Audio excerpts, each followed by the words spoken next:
নমস্কার বন্ধুরা, মা কিভাবে সকলের মনের কথা বুঝে ফেলতেন চলুন একটি সুন্দর ঘটনার মাধ্যমে আপনাদের সঙ্গে শেয়ার করি। জয়রামবাটি ছিল আমাদের নিজেদের গ্রামের মতো। ওখানকার পুকুরে মাছ ধরতে, বাড়িতে বাড়িতে মাছ বিক্রি করতে হামেশাই আমাদের যাতায়াত ছিল সেখানে। আমাদের মাছ ধরার দল ছিল বলে পিসিমার বাড়ির নানা উৎসব অনুষ্ঠানে আমাদের মাছ নিয়ে আসতে হতো। মহারাজ নির্দেশ দিতেন, সেই মতো সকালে আমরা মাছ পৌঁছে দিয়ে আসতাম। অন্য কোনো গ্রামে মাছ ধরতে গিয়ে বড় মাপের মাছ পেলে আগে আমরা পিসিমার কাছে পাঠাতাম, ঠাকুরের ভোগে যাতে ওই মাছ দেওয়া যায়। এমনই একটা আত্মীয়তার সম্পর্ক ছিল পিসিমার সঙ্গে আমাদের। আমার স্ত্রী কিশোরী ও 4 ছেলে, অতুল, গোকুল, পঞ্চানন ও সুবল, সবাই পিসিমার খুব স্নেহ ও আশীর্বাদ পেয়েছে। কাজের ফাঁকে ও নানা উৎসবে তারা সবাই জয়রামবাটিতে হাজির হতো। প্রথম বুঝতে পারিনি যে আমাদের পিসিমা সাক্ষাৎ দেবী। একদিনের একটি ঘটনা জীবনে ভুলতে পারবো না। পিসিমার বাড়ির সামনে পুণ্যি পুকুরে মাছ ধরার খবর দিলেন মহারাজরা। আমি দলবল নিয়ে সকাল করেই হাজির হলাম।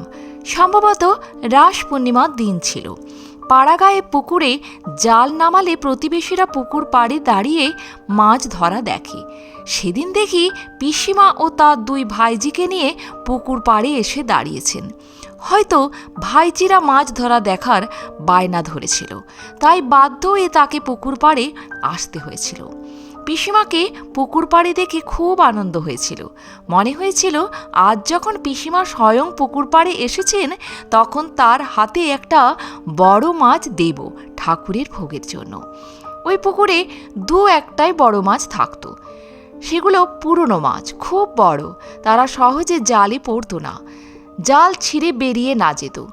ওই সমস্ত মাছ আটকাতে খুব পরিশ্রম হতো। মাঝে মাঝেই জলে ডুব দিয়ে জলের তলা ঠিক করে দিতে হতো। ওই সমস্ত মাছ জাল উল্টে বেরিয়ে যেত। সেদিনও মাঝে মাঝে জলে ডুবে জাল ঠিক করতে ব্যস্ত আছি, কিন্তু মন পড়ে আছে পিসিমার কাছে। সবসময় তাকে লক্ষ্য করছি। ভাবছি হয়তো এক্ষুনি তিনি ঘরে চলে যাবেন। ওই রকম ভাবতে ভাবতে পিসিমার দিকে চোখ রাখতেই দেখি এক আশ্চর্য দৃশ্য। দেখি পিসিমা তার ভাইজিদের এক জায়গায় দাঁড় করিয়ে রেখে পুকুর পাড় ধরে পূর্ব দিকে কোথায় যেন যাচ্ছেন। কিছুক্ষণের মধ্যেই দেখি তার সঙ্গে আরও 2জন মহিলা, একই কাপড়, একই পাড়, একই রকম মাথায় ঘোমটা। যদিও তাদের সামনাসামনি দেখতে পাচ্ছিলাম না, তবু দেখে মনে হলো বাকি 2জনের মুখের আদলও যেন পিসিমার মতো। এই দৃশ্য দেখে আমি তো থমকে উঠলাম। তাড়াতাড়ি জল থেকে ডাঙায় উঠে দেখতে ইচ্ছে হলে কি হবে, সবই বিধাতার ইচ্ছে। যেই না আমি পুকুর পাড়ের কাছাকাছি এসেছি, একটা বড় মাছ পায়ের লেজের ঝাপটা দিয়ে চলে গেল।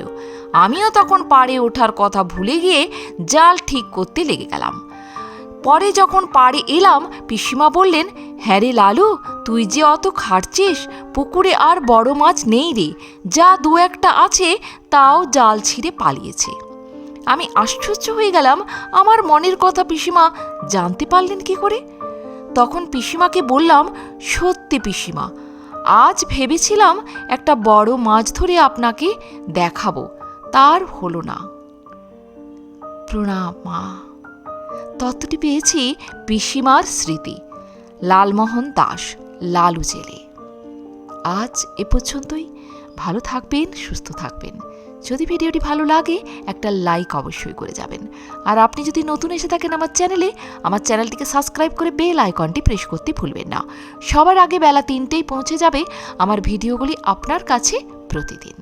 ধন্যবাদ।